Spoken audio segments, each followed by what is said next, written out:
What's up, my friend? This is your friend and your brother from another mother, the Reverend Kenn.blanchard, and I'm back on the mic. It's been a minute, huh? Well, I want to thank you for still sticking around. I've decided to change the name of this podcast, if that's okay with you. It was called Indian Motorcycle Radio because I bought an Indian motorcycle in 21. But I'm changing it to just On Motorcycles. I had big, hairy, audacious goals after I bought my 2021 Indian Challenger. I was going to create this podcast just for Indian riders, but I'm not that guy. I don't care what you ride as long as you're safe and responsible, like me.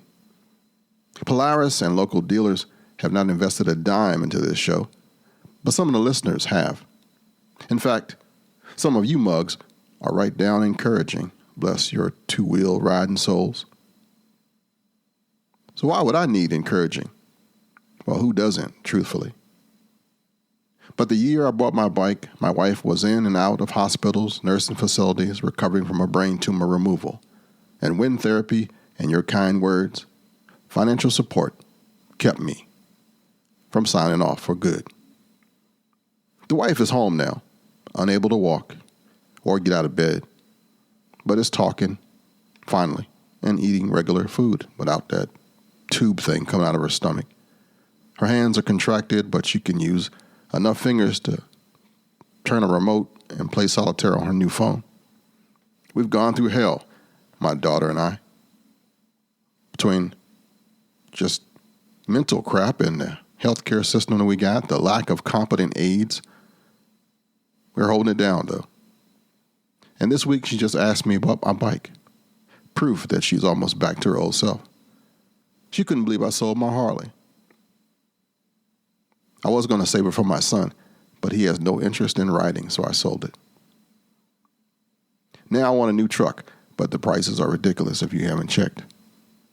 And I'm torn between getting a wheelchair-equipped minivan so I can stop having to rent them to take her to doctor's appointments, but truth be told, I don't want no damn van. Not really.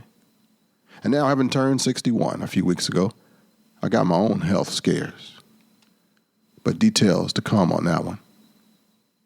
Going to trust on the Lord for that.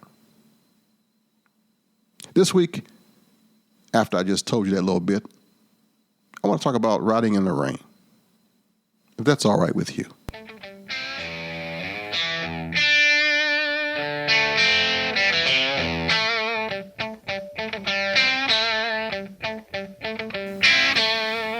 Yeah, riding in the rain.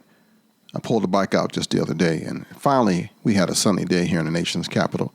It's been raining off and on for, seems like forever. But this Saturday, last past week, we had a biker blessing, and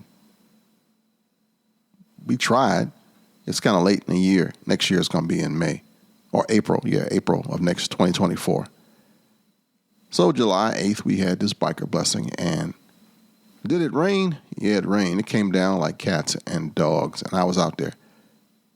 Here's some things that I remember that I want to pass on to you. If you get caught in the rain like I did, make sure, first thing is off, that you can see.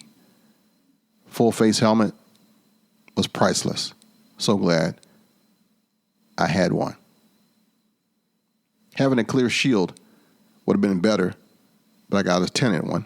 But I do carry some safety glasses that are clear. And it wasn't that dark, but it was coming down. I had really good rain gear too. Got it off of Amazon, didn't cost that much. It was bright orange because I want people to see my big behind. Folks were pulling off the road. That's how bad it was. The most dangerous time when you ride is those first 20 minutes when the oil and the gas and all the debris is built up on the highway, on the road, and it's slippery. The oil is mixing. You could tell because when I stopped at the light, my feet was like glass. And that was a hint to watch myself on the speed, watch myself on the turns, watch myself coming to a stop. You had to give yourself more time for it all. Wet feet, no fun. Now, even though I had some really bright orange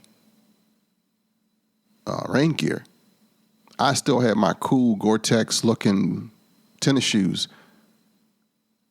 They're riding boots. I got them from what's the name of that place? Reverb or one of them sites. But them things were slick at the bottom. No traction whatsoever. And my feet got wet. I mean, they got soaked. And it's 100 degrees riding a bike in the summertime. I was not wearing my steel-toed boots. I should have. With a good tread on the bottom, because my feet would have been sweating the whole time. Yeah. If you got a recommendation for really good riding boots, not the big Harley ones with the buckle on the side, the engineer boots, they look cool, but they suck too. I got them already. But something that really, really works. Just, you can be cute and still be out there. Again, you want to be seen. You want to have good tread, both on your feet and on your wheels. If you got some aftermarket slicks, say you got a Hayabusa or street rod, that slick is going to suck real bad in the rain. Just saying.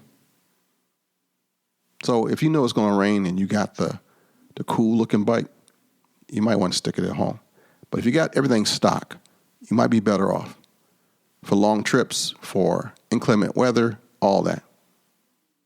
When you're riding, stay out of the middle of the road where that oil and the debris are the worst in the beginning, like I said. And the good thing about the summer storms is they don't last. So after I got good and soaked, the sun came out. By the time I got home, it was dry in my neighborhood. Had never rained. Only 15 miles backwards, it poured down. And that's how it rolls. But I made it through. Had a good ride. And actually, I wanted to be outside. This was like one of the few Saturdays I had free. I had a kitchen pass, a hall pass, whatever you want to call it. I had permission to go out. And I took full advantage of it. I didn't even care that I got rained on. I was on too. I was riding. It was a beautiful day before and after the storm. And I got some time in the seat. I want to hear your rain stories. I got more, but I'm just changing and shifting gears here. On motorcycles with your friend and brother, Reverend Kenn.blanchard. Feel free to contact me at Kenn.blanchard@gmail.com. That's KENN.Blanchard, BLANCHARD@gmail.com. You can find out the old shows and all that we're doing at BlanchardNetwork.com.